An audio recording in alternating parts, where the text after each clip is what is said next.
Eddie, what you doing, baby? I'm having a drink right now. Began the call from my husband, Mark. He was clearly tipsy and was pouring his heart out to some woman I didn't know. I was under the impression he was on a business trip for the week, but looks like that wasn't the whole truth. I love you, Addie Bear. Nighty-night. Well, good night, and goodbye for good, and then hung up on him. He's got some nerve. He's going to wish he never crossed me. I'm Ellen, and I just hit the big 3-0. I tied the knot about 4 years back, and I'm currently working a desk job. Our little family is made up of Mark, our adorable 3-year-old Emma, and yours truly, all cozy in our apartment. Mark and I first crossed paths at a group hangout set up by mutual friends. It was my first time at something like that, and to be honest, I was kind of freaking out. But lucky for me, Mark was seated right next to me and, picking up on my jitters, took the initiative to chat. Ellen, you seem a bit on edge. New to these kind of gatherings? Just a heads up, if you're not into drinking, don't feel pressured, he suggested. I mean, I don't love alcohol, but I don't mind it. Thanks for being so considerate. He laughed, adding, Just remember, these things are meant to be fun, not a pressure cooker. In that moment, I was really digging his considerate vibe. We hit it off that night, swapped numbers, and the rest, as they say, is history. Fast forward a bit, he popped the question, and we had our dream wedding, and a year later, little Emma came into the picture. To anyone looking in, our life probably seemed picture perfect. But as I was finding out, sharing a life with Mark wasn't always a walk in the park. We were both hustling in the workforce. While I was grinding at a typical company, Mark was with a business that specialized in family-friendly recreational spots. This meant he was often on the road. So when we decided to say I do, we also decided I'd take on the lion's share of the house stuff. He was all apologetic, saying, I hate that this is falling on you. Whenever I'm in town and free, I'll do my best to help out. It's all good. You're traveling for work, so I've got things covered here. Initially, he held up his end of the bargain. But when he actually gave house chores a shot, a bunch of problems popped up. Mark, these groceries are kinda old. I told you to grab fresh stuff, even if it costs a bit more. But it was 50 cents cheaper. I thought, why not save a bit? They're not that bad. That's not really the issue. In the tub you cleaned, it's got mold all over. If you're not gonna scrub it down right, I just end up doing it over. You're being picky. It looks clean enough, right? A little mold isn't gonna hurt anyone. At the heart of our disagreements was his lackluster approach to keeping the house up. Whether it was him going for the cheapest groceries, giving the tub a half-hearted scrub, or just tossing clothes around, his casual approach to home upkeep was wearing thin. The once charming laid-back attitude was turning into a hassle. Splurging on pricey things just isn't his style.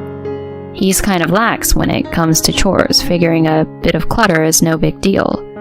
Honestly, it'd probably be smoother if I just tackled it from the get-go. But I've got my own job, so handling all the housework isn't really doable. If we keep going down this road, our place could turn into a disaster if I ever catch a bug. I've walked him through the ropes of home chores more times than I can count. We've butted heads here and there, but I've always stood my ground and never let him off the hook. Over time, he started shaping up, not necessarily out of self-improvement, but more so to avoid my lengthy talks on proper cleaning. Regardless of the reason, I was happy he was stepping up. But as our first anniversary loomed, I noticed he started slipping, ditching even the smallest tasks. Hey, it was your turn to deal with the trash, and who ended up doing the dishes? Me. It feels like I'm running this whole show solo. Oh, I'm so sorry. It slipped my mind. Work's just been nuts. I'll step up next time. But his string of empty promises was seriously getting old. But there was more to it. After our daughter was born, Mark just seemed to coast. Emma, you're a gem. Definitely got my good looks. Bet you're gonna be a stunner when you grow up. Keep aiming for the stars. It's sweet how much you love her, but could you maybe give her a bath now and then? I've got other stuff to handle. No. After a long day, you want me to skip my relaxing bath? Isn't it kind of your job to look after her? Just get to the chores after her bath. It just makes everything drag on. Between taking care of her and the house, I'm up super late. And that's not even touching on her wake-up calls at night. Yeah, he's head over heels for her, but he won't change a diaper or give her a bath. He keeps saying it's the mom's job and dumps it all on me. Talk about being old-fashioned. He should pitch in. She's his kid too. We're both working here and I'm not living off just his paycheck. Still, he'd always dodged the dad duties. As Emma got older, he started spoiling her rotten, buying anything she pointed at. I'd tell him to dial it back, but he'd just brush me off. We started butting heads more about how to raise her. Wait a minute, did you give Emma candy again? I told you she shouldn't eat before dinner. What if she skips her meal now? She gave me those puppy dog eyes wanting the candy. How could I say no? She was hungry and maybe she's into candy because your cooking isn't her favorite. It's not about that. You're overindulging her. Just the other day, you got her that toy she was fussing over. We need to set some limits. Lay off. What's the big deal if I use my cash to get my daughter some toys? You're way out of line for making a fuss. Honestly, I feel bad for Emma having you as a mom. He huffed. But it wasn't just about the toys and treats. Whenever I'd correct her for acting out, he'd swoop in and soothe her, going, "Mom's a bit much, right?" He never wanted to be the bad guy, so he'd never reprimand her, even if she was up to no good or getting into risky situations. It's not like I get a kick out of disciplining her. This back and forth over parenting Emma led to more and more spats. We tried to hash things out after each disagreement, but we just couldn't see eye to eye. By the time she hit her 3rd birthday, things between us were frosty at best. We put on a united front for her, but when she wasn't around, we hardly exchanged words. We couldn't keep going like this. It's not healthy for a kid to grow up in a tense household. Maybe I need to ease up on Mark. With that in mind, I tried to connect with him, but every attempt was met with "quit the nagging" or "not now." He'd even snap at me saying, "I can't even recognize you anymore.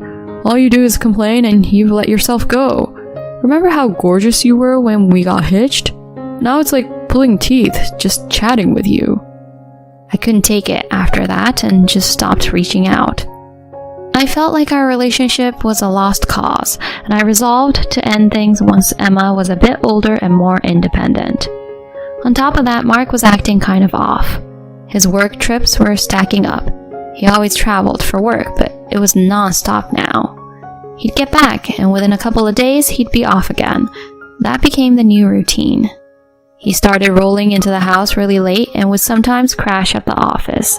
In the past, disagreements or not, he'd always let me know if he'd be out overnight or if there was a work trip coming up. Now, there were nights he'd just no-show, leaving the dinner I made untouched. If I asked him to at least shoot me a text or something, he'd brush me off saying, "Don't meddle in my work stuff." There were other red flags too. Mark, who used to be super chill and not really into fashion, suddenly started splurging on high-end clothes and grooming more. He was also really attached to his phone, taking it everywhere, even to the restroom. If it buzzed during dinner, he'd bolt to his room or the bathroom to take the call. He'd always say it was some confidential work call, but it was getting excessive. All these changes had my radar up. And then there was this week-long business trip on the horizon. Oddly enough, he seemed pretty psyched about it.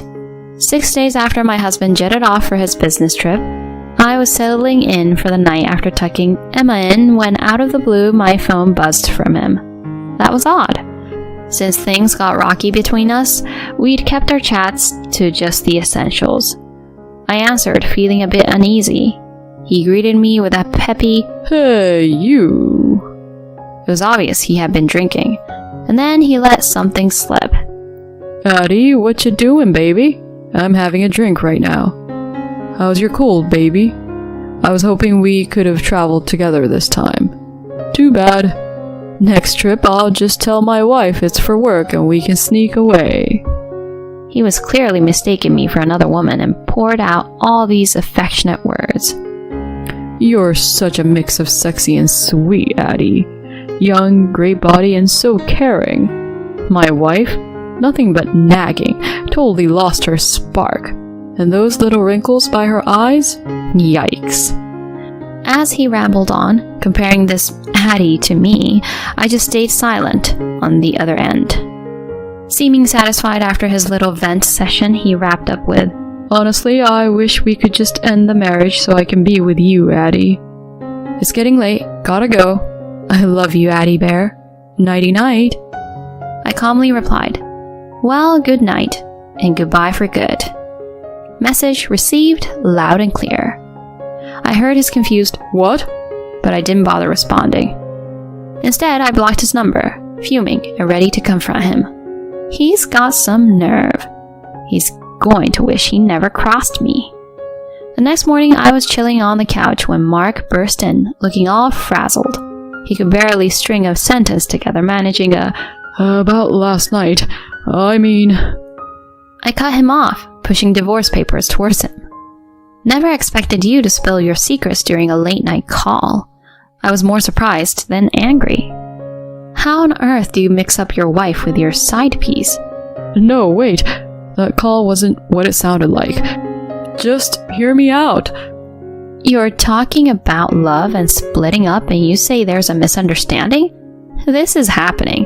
We're divorcing. And since you stepped out, you'll be footing the bill. No way.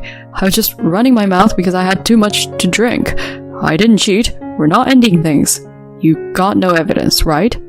Rolling my eyes, I pulled out some pictures and spread them out for him to see. His face lost all color as he looked at the snaps of him cozying up with another woman. It was undeniable proof of his cheating. No way. What's up with these photos? I've been on to your little secret for some time. I even checked with your office about those so-called business trips and found out you were taking personal time off. I was stunned to discover that he wasn't actually traveling for work as much as he claimed. So I got a private investigator on the case to dig up solid proof of his sneaky ways. He clearly didn't see it coming because he didn't bother covering his tracks. The detective didn't take long to find evidence. Turns out he's been seeing a woman from one of his company's clients. I guess things took off between them right around when our relationship hit rock bottom. Just so you know, I tipped off your company about your antics, and I'm gonna be seeking damages from her too. It's gonna get ugly, so strap in. He looked like he'd seen a ghost and was shaking in his boots. Then, out of nowhere, he dropped to his knees, begging. Helen, please rethink the divorce. Hattie meant nothing. You're my number one. I swear I won't stray again. Hold up. After telling me I lost my looks and it was icy cold, you want to just sweep it under the rug? How do you expect me to stay after hearing all that? I had too much to drink. I wasn't thinking straight. And what about Emma? Isn't it rough making her live through our split? I couldn't believe he had the nerve to pull the dad card. You've got some nerve bringing her up. Do you honestly think it's better for her to have a dad who cheats and lies without missing a beat? Save it. We're getting divorced. I'm taking Emma. And your job is to keep up with the child support. And trust me, you don't want to find out what happens if you slack off. He looked crushed. Fast forward a bit and we did end up getting divorced. I got money out of both Mark and Addie and made sure he'd be paying child support.